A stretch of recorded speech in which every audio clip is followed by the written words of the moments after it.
దేవుని ఉగ్రత మన మీద ఉండదు. కుమారుణ్ణి ప్రేమించండి, దేవుని ఉగ్రత మన మీద ఉండదు. కుమారుణ్ణి ప్రేమించడం అంటే చాలా రకరకాలైనటువంటి కార్యక్రమాలు ఈ రోజున ఆ క్రిస్మస్ అనేటటువంటి పేరు మీద మనం వెలగబెడతా ఉన్నాం. హల్లెలూయా.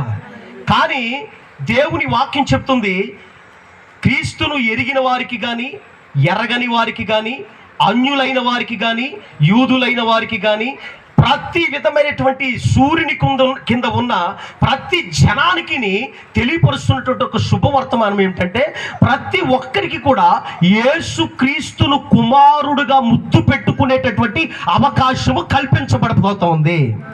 హల్లెలూయా, హల్లెలూయా.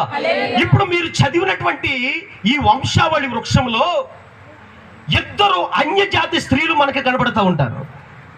ఎవరు అంటే రాహాబు, రూతు. ఇంకొక అన్య స్త్రీ ఎవరంటే దావీదు తల్లి అయినటువంటి నుజావేతు. దేవునికి స్తోత్రం కలుగునుగా. హల్లెలూయా, హల్లెలూయా. మీకు బైబిల్ గ్రంథంలో దావీదు తల్లి గురించి ఎక్కడ ఆమె పేరు కూడా ప్రస్తావించబడదు, కానీ కొన్ని చరిత్ర పుస్తకాల్లో, ఇశ్రాయేలీయుల యొక్క యాషారు గ్రంథంలో దావీదు యొక్క తల్లి గురించి చాలా స్పష్టంగా అక్కడ రాయబడి ఉంది. ఎవరు? మొదట రాహాబు, రెండో ఆమె చెప్పండి రూతు, మూడో ఆమె నుజావేతు అనేటటువంటి మూడు అన్య స్త్రీల యొక్క పేర్లు యేసుక్రీస్తు యొక్క తల్లుల జాబితాలో చేర్చబడ్డాయి. ఆమేన్, ఆమేన్, హల్లెలూయా. ఎంత గట్టిగా వారు కుమారుణ్ణి హత్తుకుంటే, ఎంత గట్టిగా వారు కుమారుని ముద్దు పెట్టుకుంటే, ఎంత ప్రతిష్టతలోకి వారు వస్తే, ఎంత మారు మనసులోకి వారు వస్తే, ఎంత సమర్పణలోకి వారు వస్తే ఈ కార్యము వారికి జరిగిందో మనము నిశ్చయముగా పరిశీలించుదుము గాక. హల్లెలూయా, హల్లెలూయా, హల్లెలూయా. ఈరోజు రాహాబు యొక్క క్రియలలో కానీ, రాహాబు యొక్క క్రియలలో కానీ, రూతు యొక్క క్రియలలో కానీ, నుజావేతు యొక్క పరిస్థితిలో కానీ ఉండిపోయినటువంటి ఎంతో మంది ప్రజలందరికీ కూడా కలుగుచున్న ఒక శుభవర్తమానం ఏమిటంటే, మీ అందరికీ ఒక వంశావళిని అనుగ్రహించుటకు కుమారుడు ఉదయించెను. హల్లెలూయా, హల్లెలూయా, హల్లెలూయా. యేసుక్రీస్తు ఎందుకు ఉదయించాడండి? యేసుక్రీస్తు ఎందుకు పుట్టాడమ్మా? మాకు అవన్నీ తెలియదు అయ్య గారు. డిసెంబర్ నెలలో క్రిస్మస్ అంటారు, టెంట్లు వేస్తారు, స్టేజ్లు ఎక్కుతారు, డ్యాన్స్లు వేస్తారు. అందులో మా పిల్లలు ఉన్నారు, మా మనవాళ్ళు ఉన్నారు. వాళ్ళకి తల ఒక గిఫ్ట్లు ఇస్తారు. అసలు మా ఓడు డీజే డ్యాన్స్ చేసాడంటే మామూలుగా ఉండదు. అవునండి, అవునా కదా? ఇదే కదా మనకి కనిపిస్తున్న క్రిస్మస్, ఇదేనండి. అయ్య బాబు, మీరు మాట్లాడతలేదు.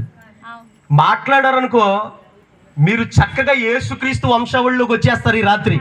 హల్లెలూయా, హల్లెలూయా. అతిక్రమములను దాచిపెట్టుకుంటూ ఉన్నారనుకో, ఎక్కడ ఉండిపోతారు? అందులోనే ఉండిపోతారు. ఆయన ఉగ్రతకు, ఆయన కోపానికి గురయ్యేటటువంటి ప్రమాదం ఉంది. నిజమే ప్రభువా, మేము యేసుక్రీస్తు ఎందుకు పుట్టాడు అంటే ఆయన వంశావళి లేనివాడై ఉండి మాకు వంశావళిని అనుగ్రహిస్తాడు అన్న సంగతి ఈ రాత్రి నువ్వు ఎరగగలిగితే నీవు కూడా యేసుక్రీస్తు వంశావళిలో చేర్చబడతావు. చెప్పండి రాహాబు, చెప్పండి రాహాబు, అందరు చెప్పండి రాహాబు. ఈ పేరు ఎంతమందికి పరిచయం ఉందండి? రాహాబు అనే పేరు ఎంతమందికి పరిచయం ఉంది? ఎంతమందికి తెలుసు? ఆవిడ గురించి ఎప్పుడైనా చదివారా? చదవట్లేదు కాబట్టే ఇంకా జో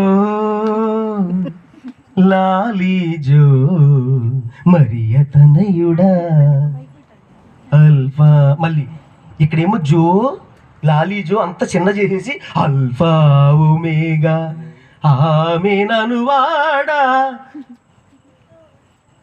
యుగ యుగములు పూజ్యుడా నీ ప్లేసు తొట్టే. ఏంటది? ఎక్కడండి యేసు ప్రభు ప్లేస్? ఎక్కడ? తొట్టే. గ్రీటింగ్ కార్డులోనే వదిలేండి, పర్లేదు, ఏం కాదు. ఒకసారి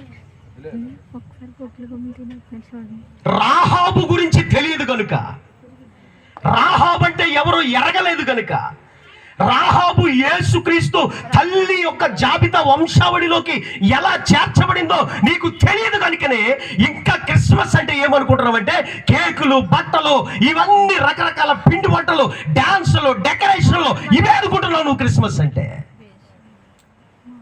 రాహాబ్ అంటే ఎవరు నువ్వు ఈ రాత్రి తెలుసుకోగలిగితే నువ్వు చక్కగా యేసుక్రీస్తు వంశావళిలోకి వచ్చేస్తావు, ఆయన కుమారుడిని ముద్దు పెట్టుకుంటావు, నీకు నపుత్రస్య గతిర్నాస్తి అనేటటువంటి మాట నీ జీవితంలో వర్తిల్లదు. హల్లెలూయా, హల్లెలూయా. అంటే చూడండి, చాలా మంది అంటారు కదా, నాకేంటండి ఇద్దరు కొడుకులు. ఏమంటారండి? నాకేంటండి ఇద్దరు కొడుకులు. హల్లెలూయా. ఈ కొడుకులు ఇడిచి తన్నేవాళ్ళు వీళ్ళు. ఏమండి? ఈ కొడుకులు ఎవరండి? ఈ కొడుకులు ఉంటే ఇంటి చంపే నీకు. నన్ను క్షమించండి కొడుకులు ఉన్న వాళ్ళందరూ, దేవుని స్తోత్రం.